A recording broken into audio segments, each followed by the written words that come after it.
Alright guys, well, it is Sunday, November 19th. Me and my younger sister are going to go into a very new piece of property that we've never been into before. And we're going to be walking quite a distance today. Bringing the trail camera just in case we see any interesting deer sign that we want to, see what's making it. Hopefully we can get up to this ridge side and see some deer, but we'll see what happens. I have my GoPro hooked up. It's currently 1 o'clock, so we're just gonna try to work our way back there, still hunt all the way back there, and who knows, maybe we might get in front of a deer, maybe we might not, but I'm kind of excited. I think this property is gonna hold something. So we'll see if we can get in front of a deer. So let's get right after it. Hey guys, so unfortunately I didn't get the kill of my buck on camera, but I kind of wanted just to give you a quick summary of what happened leading up to this buck, leading up to me harvesting this buck.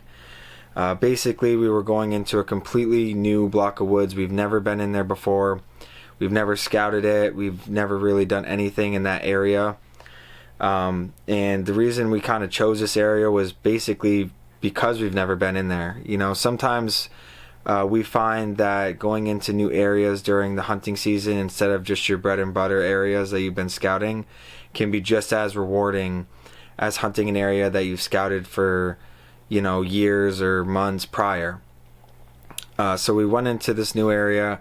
We had followed this old four-wheeler trail / logging road, and once we kind of came to the end of it, I told my sister, I said, I want to head up to this ridge side, because if we can get on top of the ridge, we were going to be able to sneak up on top, and then we can look down both of the ridge sides, right?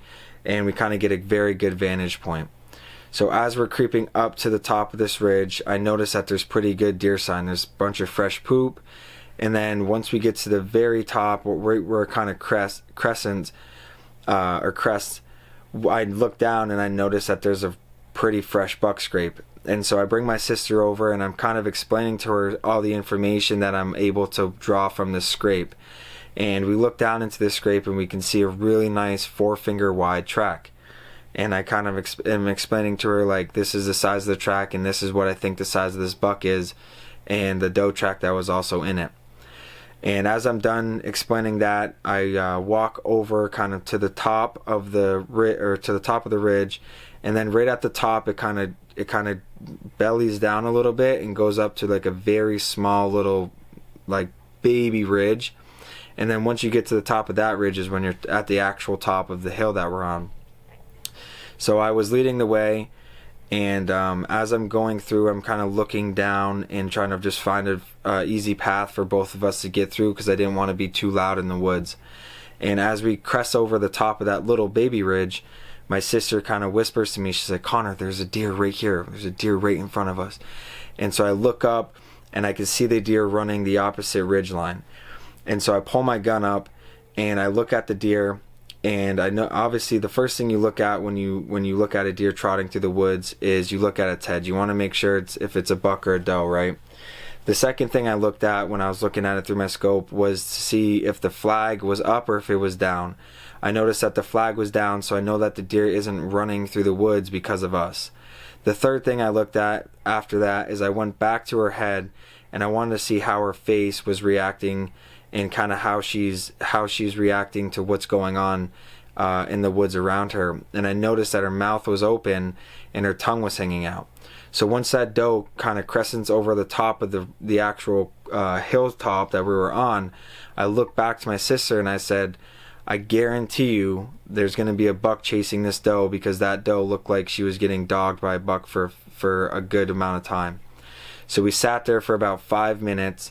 And then I start to think that maybe this buck had gone up towards the top of the ridge to try to cut this doe off. And so I take about 5 more steps forward, and as I do that, I look up, and this buck is coming down the same exact trail that doe came down. And so I pull my gun up, I shoot at him, and I hit him in the right shoulder, and it blew out his other leg. and then he kind of ran forward, did a 90-degree turn, and ran kind of right at me and my sister. And once he stopped, he ended up stopping like 10 yards in front of us.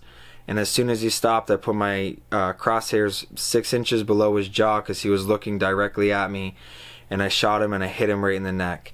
So this next video that you guys are going to see is kind of just the reaction to after this hunt had gone on, and you can kind of get a good understanding of what the buck is that I shot. And the total weight on the buck was 189 pounds. So now for the rest of the season, I'm going to have the opportunity to bring my younger sisters out and hopefully get them in front of a deer, and I'll be able to film the entire thing front and back, and hopefully not mess up and not film the kill shot. So thank you guys for watching, and here's the next clip. Alright guys, man, I can't really make that up. We were coming up on this ridge side, and as soon as we were coming up, we see a bunch of deer sign, a bunch of nice buck sign, and we crept over the top of this, me and my younger sister. I didn't even have the GoPro running, wish I did, but it's whatever. It's about 2:20 right now. We crept over the top, and my sister sees a doe running this ridge side right here. Flag down, mouth out, or mouth open, tongue out. She was getting dogged real bad. And so what I told her is, I said, we're gonna sit here, we're gonna wait, because there might be a buck right on her rear end. Like, that's typically how it goes.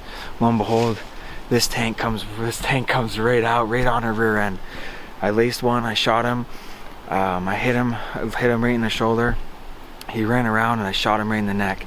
So it's so early that I'm gonna tag him, I'm gonna gut him out, and then I'm gonna move him up, and I'm gonna see if we're gonna try to go back into the woods. I'm gonna mark where he is, and we're gonna try to go back into the woods and get my younger sister deer, because we haven't even touched where we wanted to go. So we're gonna walk the ridge line right where they came from, and maybe we might catch something. So let's get a tag on him and see what happens. Really nice buck, really nice. It's a 5-pointer. He's got a really nice rack, big body. I mean, I cannot believe that just happened.